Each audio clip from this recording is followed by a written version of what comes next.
તમે બધા નાના મોટા વેપાર ધંધામાં જોડાયા છો. બહુ જ એક સુંદર ઇન્ટ્રોડક્શન તમને આપવું છે કે હું જે નીતિમત્તા પ્રામાણિકતાની વાત કરું છું ને, તો જે રીતે વેપાર ધંધો થવો જોઈએ, તો સ્ટીફન કોવી નામના એક બહુ જ મોટા મેનેજમેન્ટ ગુરુ થઈ ગયા છો. એમને પુસ્તક લખ્યું છે 7 habits of highly effective people, એટલે કે અતિ અસરકારક વ્યક્તિત્વ ધરાવતી વ્યક્તિઓની 7 આદતો. પોતે હાર્વર્ડ યુનિવર્સિટીમાં પ્રોફેસર હતા. 3000 થી પણ વધારે સક્સેસફુલ બિઝનેસમેન એમને સર્વે કર્યો છે, વાર્તાલાપ કર્યો છે, ઇન્ટરવ્યુઝ લીધા છે, એમની લાઈફ હિસ્ટ્રી સમજ્યા છે, જોયું છે, અને પછી એમણે આ પુસ્તક લખ્યું છે જે ન્યુયોર્ક ટાઈમ્સમાં બેસ્ટ સેલર ઘણા અઠવાડિયા સુધી રહ્યું. એ પણ એક વિશ્વ વિક્રમ છે. અને આ વ્યક્તિઓ ખાલી ધંધામાં સફળ એવું નહીં, પિતા તરીકે, પુત્ર તરીકે, ભાઈ તરીકે, કોઈ વિમેન એન્ટરપ્રેનર કે બિઝનેસમેન હોય તો માતા તરીકે, બેન તરીકે, પત્ની તરીકે, પડોશી તરીકે, મિત્ર તરીકે, બધી રીતે બધા રોલમાં successful in all walks of life, in all Rolls of life. એવી 3000 વ્યક્તિઓનો ઇન્ટરવ્યુ લઈ અને સ્ટીફન કોવીએ આ પુસ્તક લખ્યું છે કે આ લોકોના જીવનમાં આ 7 આદતો મને જોવા મળી, જેને કરીને એ લોકોને વ્યક્તિગત, પારિવારિક, વ્યવસાયિક, સામાજિક અને somebody even કે રાજકારણની જીવનમાં એમને સફળતા મળી. આ પુસ્તક દુનિયાના 25 થી 30 ભાષાઓમાં રૂપાંતરિત થયેલું છે, ટ્રાન્સલેટ થયેલું છે. અને જ્યારે વર્ષો પહેલાની વાત કરું ત્યારે એમની કોપી ઉપર લખેલું કે 28 મિલિયન કોપી સોલ્ડ, એટલે 3 કરોડ કોપી સોલ્ડ થઈ. આ તો હું દાયકાઓ પહેલાની વાત કરું છું. એ 7 આદતો કઈ જે આપણે બધાએ નાની મોટી રીતે આપણા જીવનમાં થોડી બતાવશે હશે જ, પણ વધારે દ્રઢ કરવા માટે, થોડી વધારે ઊંચાઈ ઉપર જવા માટે, તો પહેલી આદત લખે છે બી પ્રોએક્ટિવ. એટલે શું? પ્રતિકૂળ પરિસ્થિતિમાં સાનુકૂળ પ્રતિભાવ આપવો છો. બહુ સરસ આદત છે આ. તમને વેપાર ધંધામાં ખૂબ આગળ લઈ જશો. પરિસ્થિતિ અને સંજોગો પ્રતિકૂળ હોય, જે વ્યક્તિઓ સાથે તમે કામ કરતા અથવા જે વ્યક્તિઓ તમારી સાથે જીવનમાં હોય છો, એ કદાચ પ્રતિકૂળ પ્રસંગો ઊભા થયા, પણ એ વખતે સાનુકૂળ પ્રતિભાવ આપો છો. એવી જ વ્યક્તિઓ મહાન બની છે. તમે જલ્દી ઇરિટેટ થઈ જાઓ, ફ્રસ્ટ્રેટ થઈ જાઓ છો, ગુસ્સામાં આવી જાઓ, કંઈક બોલી બેસો, કંઈક કહી બેસો, એ સફળ વ્યક્તિઓની આદત નથી. જો તમને નોકરી ધંધા માટે ખૂબ મહેનત કરો ને દોડો, એવું તો બધા કહો, દોડો ને મહેનત કરો ને સંબંધો વધારો ને, એ બધી કોમન વાતો છે. I am giving you fine tune. એ તો બધા કરે છે. Every donkey runs, he doesn't become a horse. દરેક ગધેડો દોડે જ છે, પણ એ ઘોડો નથી બનતો. એમાં બધી સૂક્ષ્મ વાતો છે, ફાઇન ટ્યુનિંગ છે. એ તમે જુદી કક્ષાએ, it tax you into a different sphere, એક જુદા વર્તુળમાં તમને લઈ જાય છે. તો પ્રોએક્ટિવ છે, પ્રતિકૂળ પરિસ્થિતિમાં સાનુકૂળ પ્રતિભાવ. જ્હોન ડી રોકફેલર હતા, જે દુનિયાના સૌથી પ્રથમ અબજોપતિ બનેલા, અને ડોલર બિલિયનર, રૂપી બિલિયનર નાખ્યો. ડોલર અબજોપતિ પૃથ્વી ઉપર વ્યક્તિ પહેલી જે બની જેડી રોકફેલર. એમની ઓઇલ કંપની હતી.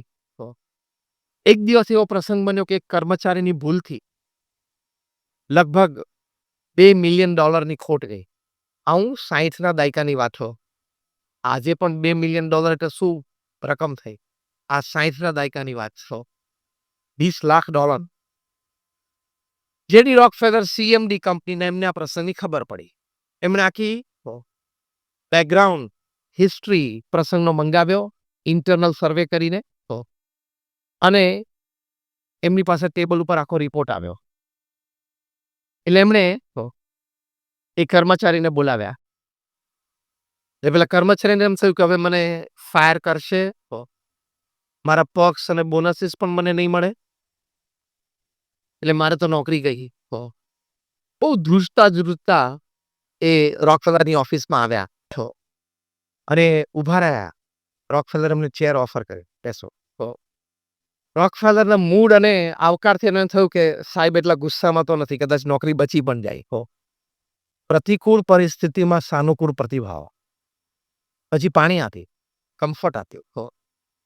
પછી ડ્રોવર ખોલીને ચિઠ્ઠી કાઢી અને ચિઠ્ઠીમાં રોકફેલર વાંચવા માંડ્યા કે તમે છેલ્લા આટલા વર્ષોથી કંપનીમાં કામ કરી રહ્યા છો.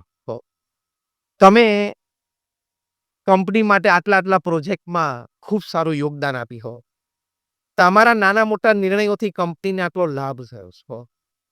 તમારી વર્ષોની જે પ્રામાણિકતા છે, કંપની અને સિદ્ધાંતો પ્રત્યેની જે વફાદારી છે, એ જોતા મને આ $2 મિલિયન ખોટ કાંઈ જણાતી નથી એમ કરીને ચિઠ્ઠી ફાડી નાખી. આ સામાન્ય પ્રસંગ નથી. આપણે તો આપણા કર્મચારી સેજ નાની ભૂલ કરે ને તરત ગધેડો થઈ જાય છે, તરત બુદ્ધિ વગરનો થઈ જાય છે. તમારા સુમધુર કંઠે એમને આ શબ્દો સાંભળવા મળે. એટલે કર્મચારીએ કહ્યું કે sir, but I did make a mistake. મારે તો મોટી ભૂલ તો થઈ જ ગઈ છે મારાથી. રોકફેલર કે હું જાણું છું, પણ તારો ઇતિહાસ જોતા આવી ભૂલ તો થઈ શકે છે, પણ તે ખૂબ સારું કામ કર્યું છે. એટલે you are given a chance, અને અમે એક ચાન્સ આપીએ છીએ કે તું આ ભૂલ સુધારી શકે. એટલે મેં તને પ્રમોશન આપવા માટે ઓફિસમાં બોલાયો છે. હું તને આજે પ્રમોશન આપું છું, એક સ્ટેપ ઉપર લઈ જાઉં છું, જેથી તું વધારે અધિકારથી નિર્ણયો લઈ શક અને તને આ $2 મિલિયન ખોટ પૂરવાની તક જલ્દી મળે. તો અવાક થઈ કે હું તો એમ વિચારતો હતો કે મારી નોકરી જશે, મારા જે કંઈ ગ્રેજ્યુએટી હશે, પ્રોવિડન્ટ ફંડ હશે, બીજું ત્રીજું જે પણ હશે બધું જશે. મને તો પ્રમોશન આપ્યું સાહેબ, અને ઈ પ્રૂવડ ઇટ. એમને પ્રમોશન મળ્યું પછી ઇતિહાસના ગ્રંથોમાં લખાયેલું છે કે એમણે 1 કે 1.5 જ વર્ષમાં નિર્ણયો લીધા, નવા પ્રોજેક્ટ લાવ્યા કંપની માટે, અને $2 મિલિયન 1.5 વર્ષની વ્યાજ સાથેની ખાત પૂરી કરી. અને રિટાયર થયા ત્યાં સુધી એક વફાદાર વ્યક્તિ સાથે કંપનીમાં રહ્યા. આવા પ્રસંગો છે દુનિયામાં. તમે નોકરી, ધંધો, વેપાર નાના મોટા કરો છો, પણ આવા પ્રસંગો વાંચવા અને વિચારવા તો લોંગ ટાઈમ રિલેશનશિપ્સ તમારા ભાગીદારો સાથે કે કર્મચારીઓ સાથે લાંબા સમયના સંબંધો રહેશે. કંપની મોટી છે પણ એક ક્રેડિટ છે, પણ વિઝિટરને તમે 5 માણસની ઓળખાણ કરાવો કે આ મારી સાથે 30 વર્ષથી છે, આ મારી સાથે 25 વર્ષથી છે, આ મારા બાપુજીના વખતથી હું કંપનીમાં જોડ્યો ત્યારથી 40 વર્ષથી છે, એવા 5 માણસથી તમે વિઝિટરને ઓળખાણ કરાવો ને, એ તમારી કંપનીના રેવન્યુ કરતા મોટી ક્રેડિટ છે.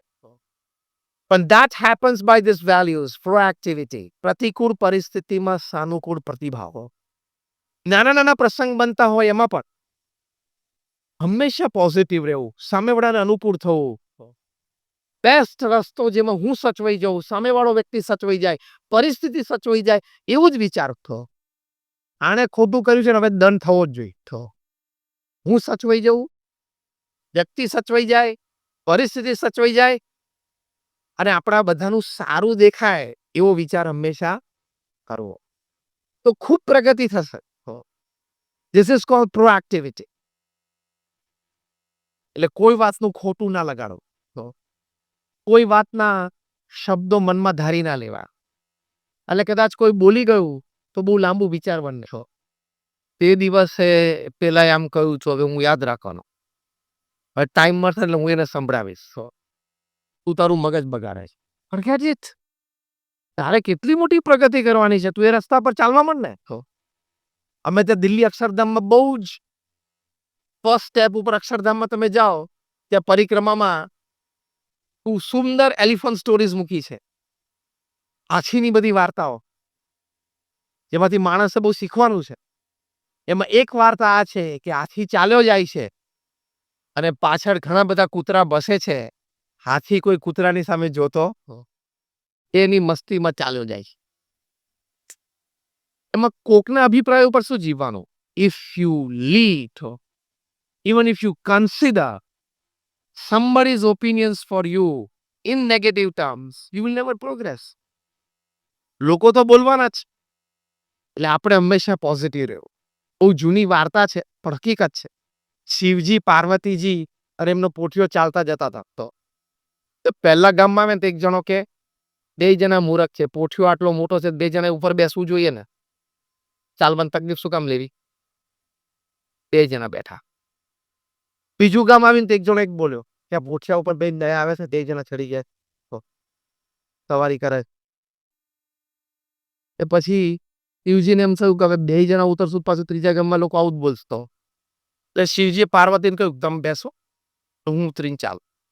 તો ત્રીજું ગામ આવ્યું ત્યાં કોક જણે કીધું કે આને કી શરમ છે, એનો ધણી ચાલે છે ને આ બેઠી છું. તો તે પાર્વતીજી નીચે ઉતર્યા અને શિવજી ખોઠિયા ઉપર બેઠા. તે ચોથું ગામ આવ્યું તો કે આને જરાય શરમ છે, આ એની પત્નીને ચલાવે છે અને પોતે ઉપર બેઠો.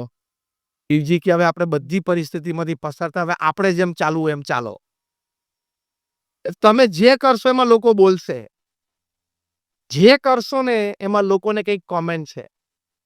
એની કરતા આપણે તપાસી લેવાનું કે હું નીતિમત્તા અને પ્રામાણિકતાની દ્રષ્ટિએ am I right? If you are right, go on. તમે સાચા હો, કોઈનું નુકસાન ના કરતા હો, તમે નીતિમત્તા પ્રામાણિકતાના માર્ગ ઉપર ચાલતા હો, ભગવાનનો ડર રાખીને ચાલતા હો, કોઈનું નુકસાન ના કરતા હોય, કોઈને ઓફેન્ડ ના કરતા, it's fine. He is he, I am okay. તો એ પ્રોએક્ટિવિટી થોડી મનમાં રાખી અમે ખાલી ફાઉન્ડેશન આપ્યું. પ્રમુખ સ્વામી મહારાજના જીવનમાં જબરદસ્ત પ્રોએક્ટિવિટી. પ્રમુખ સ્વામી મહારાજની 1985માં લંડનમાં સુવર્ણ તુલા થયેલી. એલિબાઈ સ્ટેડિયમ પર પેક્ડ 45,000નું સ્ટેડિયમ હતું અને પ્રમુખ સ્વામી મહારાજને સોનાથી તોલેલા. એ બધું જ પ્રમુખ સ્વામી મહારાજે 1 આઉન્સ પણ રાખ્યું નહીં અને મેડિકલ કોલેજ આખી મધ્ય ગુજરાતમાં એકે હતી નહીં, એ કરમસદમાં ઊભી થઈ ગઈ. એ લોકોએ સીટ ઓફર કરી કે તમે મુખ્ય ડોનર છો તો તમે એટલી સીટ રાખો. પ્રમુખ સ્વામી કે અમારે એક પણ સીટ પણ ના જોઈએ, કારણ કે પછી એમાંથી ઝઘડા છો. 10 સીટ રાખે, 5 સીટ રાખે તો પછી એના એડમિશનના ઝઘડા. એ પણ ન રાખે એટલે નો અધર ઇન્વોલ્વમેન્ટ. પણ એના બીજા જ દિવસે એક વ્યક્તિ પ્રમુખ સ્વામી મહારાજને મળવા માટે આવ્યા અને બેફામ ગાળો બોલવા માંડ્યા. મોઢે જ છો. મુખ્ય કારણ એ હતું કે તમે ભણેલા ગણેલા યુવાનોને દીક્ષા આપીને સાધુ બનાવો છો. ભવિષ્યમાં સમાજમાં ડોક્ટર, એન્જિનિયર, ચાર્ટર્ડ એકાઉન્ટન્ટની ખોટ આવશે. એટલે જેટલા છે એટલાને તો નોકરી આપ પહેલા. એમ મને 15-20% એમને એમ ફરે છે. અને ક્યાં તારા દીકરાને દીક્ષા આપી? યેટ વી કન્ટિન્યુ. પ્રમુખ સ્વામી મહારાજ એક શબ્દ ના બોલ્યા. કારણ કે જાણે કે આ અજ્ઞાન અવસ્થામાં બોલે છે. હવે સમજાવીને એનો કોઈ અર્થ નથી. અત્યારે બોલશું તો સાંભળશે નહીં. પ્રમુખ સ્વામી મહારાજ મૌન રહ્યા. અડધો પોણો કલાક પેલી વ્યક્તિ બોલી, પછી ચૂપ રહી. પ્રમુખ સ્વામી ઘડિયાળ સામે જોયું, રાતના 8:15 વાગેલા. બાજુમાં ઉભેલા અમારા એક સંત, જેમને વારે વારે અમને રોકવાનો પ્રયત્ન કરેલો, પણ પ્રમુખ સ્વામી મહારાજ એમને કહ્યું ભલે બોલી લેવા દો. એ સંતે પ્રમુખ સ્વામી મહારાજે કહ્યું કે જમવાનો સમય થઈ ગયો છો, આઈને જમાડીને મોકલજો. એમ કરીને ગોળ વળી અંદર જતા રહ્યા. શું સ્ટેબિલિટી કહેવાય. અને આપણને તો કોઈ ત્રીજો વ્યક્તિ કે ને, તમને ખબર છે ગુજરાતી ભાષામાં સૌથી ભયંકર શબ્દ અને ખબર પડી, આ સૌથી ભયંકર શબ્દો છે ગુજરાતી ભાષામાં. તને ખબર પડી? તમે કહો મને ખબર નથી પડી, મને નથી ખબર. ખબર પડી હોય ને તોય ના પાડે છે કે વધારે માહિતી મળે. આ તમે બધા હસો છો કે મેં તો કહો, આ બધી વાસ્તવિકતા છે ને. અને પછી એવા જ ડેન્જરસ બીજા શબ્દો કયા આ ચાલુ વાતમાં, કે હું તને કહું પણ તારે કોઈને કહેવાનું નહીં. કેમ એવું કે? કારણ કે એનું ઘણું બધું મીઠું મરચું, જેટલું તમે ફૂડ ઇન્ડસ્ટ્રીમાં સ્પાઇસ નાખો છો ને, મસાલા, એટલા મસાલા એને અંદર નાખવા છે. એટલે અંદર એટલા મસાલા નાખી અને પછી તમને વાત કરે છે. તમે આપણે માનીએ આપણે એટલા કાચા કાનના છીએ ને. 20 વર્ષની આપણી મિત્રતા કોઈની સાથે હોય ને કોઈ ત્રીજી વ્યક્તિ આવીને આપણને ફાંટ પડાવી હોય ને, થોડી મિનિટોમાં પડાવી શકે. સ્થિર રહેવું જોઈએ એ વખતે. એટલે આ તો પ્રોએક્ટિવિટીનું ફાઉન્ડેશન છે. તો જો પ્રતિકૂળ પરિસ્થિતિમાં સાનુકૂળ પ્રતિભાવ આપો, બીજા 20% કામ બગડશે, છેલ્લા 10% હેવી લોસ આવશે. કોમ્પ્રોમાઇઝ અને એડજસ્ટમેન્ટ. અને 7મી વાત, શાર્પન યોર સો, એટલે ફિઝિકલ એટલે આ બોડી, એટલે આપણું માનવ શરીર, આપણું મેન્ટલ એટલે આપણું માનસ, અને આપણું અંતર ઇમોશન એટલે આપણી ભાવનાઓ, એ સારા, સાચા, ઊંચા અને પવિત્ર રાખવા. તો આ 7 વાતોથી આ 3000 સક્સેસફુલ થયા જીવનમાં. આજે તો લાખો પણ થયા હશે, આપણે પણ થઈ શકીએ એવી આપ સૌને વિચાર અને ભાવનાઓ રહે એવી આજે અમે પ્રમુખ સ્વામી મહારાજ અને અમારા ગુરુવરી મહંત સ્વામી મહારાજના ચરણોમાં પ્રાર્થના કરીએ છીએ. સૌને જય Swaminarayan and many prayers for all of you. આપ સૌ માટે ખૂબ પ્રાર્થના છે. સ્થિર રહેવું જોઈએ એ વખતે. એટલે આ તો પ્રોએક્ટિવિટીનું ફાઉન્ડેશન છે. તો જો પ્રતિકૂળ પરિસ્થિતિમાં સાનુકૂળ પ્રતિભાવ આપવો, સ્થિરતા રાખે. ગાંધીનગર અક્ષરધામ ઉપર 2002 સપ્ટેમ્બરે આતંકવાદી હુમલો થયેલો. 2 આતંકવાદીઓ આવીને ઘણી તારાજી સર્જેલી. એ વખતે દિલ્હી અક્ષરધામનું કામ પૂરજોશમાં ચાલુ હતું, હાફ વે. કોઈ પણ વ્યક્તિને છે ને એકવાર વિચાર આવી જાય કે છેક ઉત્તરથી ગુજરાત સુધી આતંકવાદીઓ આવી ગયા તો આ તો દિલ્હી તો રસ્તામાં આવશે. પણ પ્રમુખ સ્વામી મહારાજે દિલ્હી અક્ષરધામનું કામ અટકાવ્યું નહીં. પ્રમુખ સ્વામી મહારાજે વિચાર રાખ્યો કે એ લોકો એની વૃત્તિ અને એના વિચાર પ્રમાણે વર્તે છે. આપણે તો સમાજને આપવું છે. આપણે કોઈના રોક્યા શું કામ રોકીએ? આપણે આપણું કામ ચાલુ રાખવા. પ્રોએક્ટિવિટી. જે વ્યક્તિને પ્રોએક્ટિવિટી એટલે પ્રતિકૂળ પરિસ્થિતિમાં સાનુકૂળ પ્રતિભાવ આપવાની આદત હોય ને, વ્યક્તિ કોઈ દિવસ મૂંઝાય નહીં, ગભરાય નહીં, પાછો ના પડે. જેટલી વાર પડે ને એટલી વાર ઊભો થાય. એ હિંમત આની. ખોટ જાય તો એટલું જ વિચારવાનું કે મેં મારા તરફથી સાચું, સારું અને પ્રામાણિક મહેનત કરી છે તો પછી પ્રારબ્ધની વાત. તમે સાચી ને સારી ને પ્રામાણિક મહેનત ન કરી હોય તો તમને પ્રશ્ન છે. સાચી, સારી અને પ્રામાણિક મહેનત કરી હોય તો તમને કોઈ પ્રશ્ન જ નથી. તો પ્રોએક્ટિવિટી, પ્રતિકૂળ પરિસ્થિતિમાં સાનુકૂળ પ્રતિભાવ. બીજી આદત લખે છે begin with the end in mind. કે તમે કોઈ પણ વેપાર ધંધાની રિલેશનશિપ્સની શરૂઆત કરો, begin with the end in mind. એટલે કે તમે શરૂઆત કરો પહેલા અંતિમ નતીજો શું આવી શકે છે અને શું મારે લાવવો છે એનો ચોક્કસ વિચાર કરવો. અંતિમ નતીજો શું આવી શકે છે અને શું લાવવો છે એનો ચોક્કસ વિચાર કરવો. કે આ રસ્તે હું ચાલ્યો એ અહીં પૂરો થાય છે અથવા તો મને અહીં લઈ જશે. કોઈના કહેવાથી, કોઈની વાત સાંભળવાથી તમે ગમે તે એક નાનો મોટો ધંધો શરૂ કરી દો, પૂરો સર્વે કર્યા વગર તમે શરૂ કરો. ઘણા બધાને આ પ્રશ્ન છે કે ઉત્સાહ અને ઉમંગમાં કોકે સારી વાતો કરી દીધી એટલે ધંધો ચાલુ કરી દીધો ને પછી પ્રશ્નો. પ્રોપર માર્કેટ સર્વે સિવાય તમે કરો તો પ્રશ્ન આવવાના જ. સંજોગ અને પરિસ્થિતિને જાણ્યા વગર તમે કરો તો આવવાના જ. સંજોગ અને પરિસ્થિતિને પણ તમારે જાણવી પડે. Begin with the end in mind. આ સેકન્ડ હેબિટ સ્ટીફન કોવી લખે છે. મંદીનું વાતાવરણ હોય, ધારો કે અત્યારે છે, તો ઘણી વાત વિચારવી પડે ને. અને મંદીનું તો એવું છે ને, દર 8, 10, 12 વર્ષે દરેક દેશે એમાંથી પસાર થવું જ પડે છે. પછી એ ત્રીજા વિશ્વનો કોઈ દેશ હોય કે અમેરિકા જેવી મહાસત્તા હોય, 8, 10, 12 વર્ષની એની એકવાર સાયકલ છે જ. એમાં કોઈ સુધારી શકે એમ છે નહીં. એ સાયકલમાંથી એને પસાર થવાનું જ હોય. તમે એમ કહો કે આખો દિવસ ધંધો વધ્યા જ કરે, જીડીપી વધ્યા જ કરે, તો that is not going to happen. સ્વીકારો, એક્સેપ્ટ કરો કે મંદી હોય. મંદી ના જ આવી જોઈએ. It is a wrong concept. America જેવી મહાસત્તા કે ડેવલપ કન્ટ્રીઝ હોય એ લોકો પણ એમાંથી પસાર થાય છે. શરીર તંદુરસ્ત હોય તો તમે વિચારો છો કોઈ દિવસ તાવ આવવો જ ના જોઈએ. એવું બને છે? મને શરદી પણ ના થવી જોઈએ. ભાઈ શરદી થાય, તાવે આવે, ટાઇફોઇડ થાય, કિડની ફેલ થાય. એમ વેપાર ધંધો છે, મંદી આવે એ રૂટીન જ છે. નાના મોટા પોઝિટિવ મેજર્સથી થોડોક એમાં ફેર પાડી શકાય છે, બાકી એમાંથી પસાર તો થવું જ પડે. તો હવે એ બધા સંજોગો, પરિસ્થિતિ જોઈને begin with the end in mind. તો કોઈ દિવસ તમને પ્રશ્ન ના થાય. જ્યારે લંડનમાં પ્રમુખ સ્વામી મહારાજે ભવ્ય મંદિર કર્યું હતું, જે આજે રીડર્સ ડાયજેસ્ટે લખ્યું છે કે it is the 8th wonder of the world, દુનિયાની 8મી અજાયબી છે. 1995 એનું ઉદ્ઘાટન થયું. 94 સાલમાં 1 વર્ષ પહેલા ત્યાંથી ટ્રસ્ટીશ્રીએ પ્રમુખ સ્વામી મહારાજને ફોન કર્યો કે સ્વામી અત્યારે મંદી સખત છે લંડનમાં, રિયલ એસ્ટેટ 100 ઉપર બોલે છે. 100 રૂપિયામાં લીધું હોય એ અત્યારે 60 રૂપિયા થઈ ગયા છે. એટલે સેવાનો ફ્લો પણ ઓછો છે, નૈવત જેવો છે. તો અત્યારે આપણે આવતા વર્ષે મંદિરની પ્રતિષ્ઠા કરશું, પણ જે 5000 માણસ બેસે એવો હવેલી છે એ આપણે એટલે કે હોલ છે પછી સેકન્ડ ફેઝમાં કરશું. પ્રમુખ સ્વામી મહારાજે તરત વાત કરી, સ્વામી કે વાસ્તવિકતાનો આપણે સ્વીકાર છે, પણ આ બધી વાસ્તવિકતાની ચર્ચા કરીને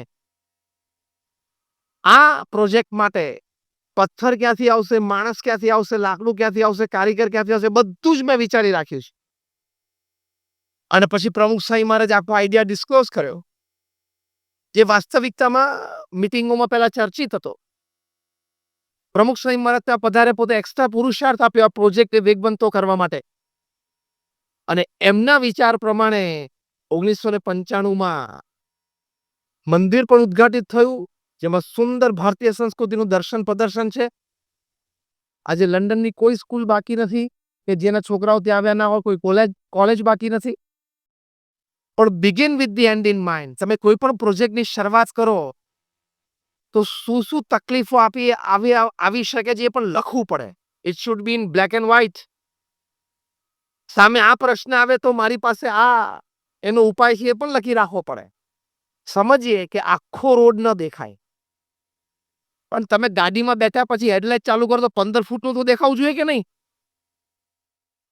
15 ફૂટ લાઇટ ચાલુ કર્યા વગર તમે ગાડી ચલાવો તો એક્સિડન્ટ થાય કે નહીં? અને જેમ જેમ ગાડી આગળ ચલાવો તેમ જેમ લાઇટ આગળ ચાલે, એમ થોડોક તો અંદાજ રાખવો જોઈએ. મારા ભત્રીજાને અને મારા કાકાને અને મારા બનેવીને આ ધંધામાંથી લાભ તો આપણે ધંધામાં જોડી જઈએ, પણ હવે એને અમુક પ્રકારના સંબંધો છે, અમુક જગ્યાથી પ્રોક્યોરમેન્ટ છે, અમુક અનડિસ્ક્લોઝ લિંક્સ છે, એ તને ખબર નથી. એ થોડોક તો ઓવરઓલ વ્યૂ, ટોપ વ્યૂ આપણને પ્રોજેક્ટનો હોવો જ જોઈએ. આ બીજી આદત છે. ત્રીજી વાત લખી છે, putting first things first, priority. જે પહેલું કરવાનું છે પહેલું કરવાનું, જે અગત્યનું છે એને પ્રધાનતા આપવાની. નોર્મલી આપણે કેવા માઇન્ડ સેટથી ઓફિસમાં ટેવાયેલા છે, જે સહેલું કામ હોય ને ફટાફટ પહેલું પતાવી. તમે ઘણા બધા બેઠા છો, ફેસફુલી હું તમને એક પ્રશ્ન પૂછું છું. How many of you make a to do list in the morning? સવારે ઉઠીને તમે ઓફિસ જાઓ તો તમે પહેલા ટુ ડુ લિસ્ટ બનાવો કે આજે મારે આ કામ કરવાના છે. એનું એક જુદું લિસ્ટ રોજ સવારે બને. આગલા દિવસનું કામ બાકી હોય એ પણ ફરી વખત આજે લખવાનું. એવું ફેથફુલી કરતા હોય, છાતી ઉપર હાથ મૂકીને આંગળી ઊંચી કરો. જો ગણીને 10 જણા નથી. પછી બપોર યાદ, ઓ યાર પેલું સવારે 10 વાગે રહી ગયું, હા પતી ગયું. એટલે ટુ ડુ લિસ્ટમાં પણ ટાઈમ પ્રમાણે લખવાનું કે સવારે 10 થી 15ની વચ્ચે મારે ફોન કરવાનો જ છે. સવારે 10:30 આ મુલાકાત છે. પછી 10:45 થી 11:15 અડધો કલાક દરમિયાન આ એક 10 મિનિટની આ મીટિંગ છે, આ બંને જણાને બોલાવી લેવાના છે ને આને ફોન કરવાનો છે. હું as it is word to word લખવું પડે, ચિઠ્ઠી પ્રમાણે ચાલીને ટીક કરતા રહેવું પડે, તો તમારે પ્રાયોરિટી લિસ્ટ સેટ થાય. એ તો મેં કહ્યું એમ બપોરે સાંજે ખબર પડે કે સવાર રહી ગયું, પેલું પતાવી દીધું હોત તો સારું હતું, એટલે પેલો ફોન રહી ગયો. તમે સારી જગ્યાએ ઓફિસમાં બેસીને તમે જો કોક દિવસ કોકને ફોન ઉપર એવો જવાબ આપો કે સોરી રહી ગયું, ફિનિશ, યુ આર ગોન. અગત્યના કામ જીવનમાં પહેલા થવા જ જોઈએ, દિવસમાં પણ પહેલા થવા જ જોઈએ. તો જ ટોન સેટ થાય, રિધમ સેટ થાય અને રિઝલ્ટ આવે. Putting first things first. તમને આશ્ચર્ય થશે કે પ્રમુખ સ્વામી મહારાજ એમના જીવનમાં પ્રાયોરિટાઇઝ કેવી રીતે કર્યું. પ્રમુખ સ્વામી મહારાજ ગુરુ પદે આવ્યા ત્યારે એમની ઉંમર 51 વર્ષની હતી. હવે તે વખતે તો ઘણા બધા લોકોને એ ઉંમરે રિટાયરમેન્ટના વિચારો શરૂ થઈ ગયા. He started his guru career at the age of 51. હવે એમણે એમના જીવનનું પ્લાનિંગ કેટલું સરસ કર્યું. એ જાણતા હતા કે ભવિષ્યમાં આવા મોટા સંસ્કાર કેન્દ્રો, આટલી બધી સમાજ સેવા સંસ્થાઓ મારે ઊભી કરવી છે, તો એની માટે પહેલા મારે લોકો સુધી પહોંચવું પડશે. શ્રી પ્રમુખ Swami Maharaj planning of life, જન સમુદાય સુધી મારે પહોંચવું પડશે. લોકોને ભગવાન સ્વામિનારાયણના સિદ્ધાંતો અને વિચારોમાં પ્રતીતિ આવે એ પહેલા મારે કરવું પડશે. 1971 51 વર્ષની ઉંમરથી 1981 61 વર્ષની ઉંમર સુધી, આમ તો 90 સુધી, પણ આ દશકામાં તો પ્રમુખ સ્વામી મહારાજે જબરજસ્ત વિચરણ કર્યું. દિવસના 8-8 10-10 ગામ, દિવસની 60-70-100 પધરામણીઓ. તમને આશ્ચર્ય થશે કે પ્રમુખ સ્વામી મહારાજ એમના જીવનકાળ દરમિયાન 18,000 ગામડાઓમાં જાતે ગયા. જાતે, ફિઝિકલી. અને રાત્રે 12 ને 1 વાગે 2 વાગે ગામોમાં પહોંચ્યા હોય. એટલો પરિશ્રમ એમને લીધો છે. દુનિયાના 60 દેશોમાં ગયા. લોકો એમને પત્ર લખતા પોતાના પારિવારિક વ્યક્તિગત પ્રશ્નો માટે. એવા 7.5 લાખ પત્રો પ્રમુખ સ્વામી મહારાજે વાંચ્યા અને એનો ઉત્તર આપ્યો છે. એટલે રોજના 45 વર્ષની એવરેજ ગણીએ તો 70 ઇનકમિંગ લેટર્સ એન્ડ આન્સર. તમે સોમવારે સવારે તમારી ઓફિસમાં જાઓ અને તમારી ઓફિસનો મેલ બોક્સ ખોલો અને એમાં તમારે 15 મેલનો જવાબ લંચ પહેલા આપવાનો હોય તો શું થાય? એમનેમ ગાંડા થઈ જાઓ. રોજ 70 પત્રો વાંચવાના અને એનો ઉત્તર લખવાનો. એક દિવસ જો પ્રમુખ સ્વામી મહારાજ ના અટેન્ડ કરે તો નેક્સ્ટ ડે 140 લેટર્સ. આટલો પ્રચંડ પુરુષાર્થ પણ પ્લેનિંગ સાથે કર્યું તો બધું જ થઈ શક્યું. 1971 થી 1981 સુધી પ્રમુખ સ્વામી મહારાજે સખત વિચરણ કર્યું. જન સમુદાય બહુ મોટી સંખ્યામાં એમની સાથે જોડાયો, સંસ્થા સાથે જોડાયો. 81 થી 91 ની વચ્ચે ભગવાન સ્વામિનારાયણ દ્વિશતાબ્દી મહોત્સવ, ગુણાધ્યાસન દ્વિશતાબ્દી મહોત્સવ, યુવા મહોત્સવ, બાલ મહોત્સવ ખૂબ મોટા પાયે કર્યા. એટલે આ 71 થી 81 માં બધાનો જે જનસંપર્ક થયેલો એમાં સમર્પિત વર્ગ ઉભો થયો. એના દ્વારા મોટા ઉત્સવો થયા અને એ ઉત્સવો દ્વારા આમ સમાજમાં પ્રમુખ સ્વામી મહારાજની એક અમિટ છાપ. અને 1991 થી એમણે સંસ્થાઓ બાંધવાની શરૂઆત કરી. એ પહેલા કોક પ્રસંગ બનતા હતા, પણ પ્રમુખ સ્વામી મહારાજે જેટલી સંસ્થાઓ ઊભી કરી, એટલે કે સંસ્કાર કેન્દ્રો, મંદિરો, હોસ્પિટલ, હોસ્ટેલ, સ્કૂલ, હોસ્પિટલ, એમાં 70% પણ વધારે 91 થી 2015 ની વચ્ચે ઊભી કરી દીધી. કારણ કે આ બેકગ્રાઉન્ડ આવી ગયું ને. Plan it out. એમાં નાની શરૂઆત. સોમવારે સવારે ઉઠીને નક્કી કરી નાખજો કે આ સમયે ઓફિસ પહોંચીશ ને આવતા 25 વર્ષ સુધી એ સમયે તમે ઓફિસમાં હોવા જ જોઈએ. એક નાનું વાક્ય ખબર પડી, આ તમારી પ્રગતિનું બહુ મોટું કારણ છે. કાલ રાત્રે પેલો ટીવી શો જોયો અને કાલ રાત્રે ઇન્ટરનેટ ઉપર બહુ ચેટિંગ થયું ને પેલા ફ્રેન્ડનો વોટ્સએપ લાંબુ છે. મજા નથી આવતી, પછી મોડે જતું પતી ગયું. તને ક્યારેય મજા નહીં આવે. ફલી નરીમાન કેટલા મોટા સિનિયર સુપ્રીમ કોર્ટના સોલિસિટર કહેવાય. એમના જીવનમાં 45 વર્ષ સુધી સવારે 8 વાગે નરીમન પોઈન્ટ ઉપર મુંબઈમાં એમની ઓફિસમાં બેસી ગયા. સરદાર વલ્લભભાઈ પટેલ લંડનમાં ભણતા ત્યારે રાત્રે લાઇબ્રેરીમાં વાંચવા જતા. એ લાઇબ્રેરીમાં એમની ખુરશી ઉપર બેસે એટલે લાઇબ્રેરિયન 8 ઉપર કાંટો મૂકી દે, 8 વાગે હશે. આવી નિયમિતતા. એક દાડો 9 વાગે જાય, એક દાડો 10 વાગે જાય, 11 વાગે જાય. રસ્તામાં પાછો પેલો કોઈ ફ્રેન્ડ મળી જાય, પેલું મોટરસાઇકલ અમે જોઈએ છીએ રોડ ઉપર. પછી ઉપર કોઈ જોડે વાતો કરે તો કશું કામનું નહીં. પ્રાયોરિટી ટાઈમની હોવી. If you respect time, time will respect you. તમે સમયને માન આપો તો સમય તમને માન આપશે જ. બધા મહાપુરુષો એમને જીવનમાં સમયને ખૂબ માન આપ્યું છે. પ્રાયોરિટી. 1990 ની સાલમાં 70 વર્ષની ઉંમરે પ્રમુખ સ્વામી મહારાજ રાત્રે 10 વાગે કોયમ્બતુર, તામિલનાડુમાં રેલવે સ્ટેશન ઉપર પહોંચ્યા બોમ્બે આવવા માટે. એ વખતે તો મોબાઈલ ફોન હતા જ નહીં. કોઈ નેટ સર્વિસીસ હતી નહીં 1990માં કે રેલવેનો શેડ્યુલ તમને ખબર પડે. રેલવે સ્ટેશન ઉપર પહોંચ્યા પછી ખબર પડી ટ્રેન તો 1.5-2 કલાક લેટ છે. કે પાછું જવું પાછું આવવાનું કંઈ પોસાયું નહોતું. રાત્રે 10 થી 12 70 વર્ષની ઉંમરે કોયમ્બતુર રેલવે સ્ટેશન ઉપર પ્રમુખ સ્વામી મહારાજે સ્ટ્રીટ લાઇટના અજવાળા ઉપર લગભગ 40 પત્રો વાંચ્યા અને ઉત્તર લખી નાખ્યા. આ મહાપુરુષોની દિનચર્યા હોય છે. They know how to prioritize their work. એ ત્રીજી આદત છે. ચોથી આદત છે think win win. આ બિઝનેસ માટે બહુ જરૂરી છે. think win win. You also win, I also win. તમે પણ જીતો, હું પણ જીતું. તમે પણ નફો કરો, હું પણ નફો કરું. તમે પણ પ્રગતિ કરો, હું પણ પ્રગતિ કરું. તમે પણ આનંદથી જીવો, હું પણ આનંદથી જીવું. કોઈનું લઈ લઉં, લૂંટી લઉં, મૂરખ બનાવવું, એ હવે આજના જમાનામાં ચાલવાનું નથી.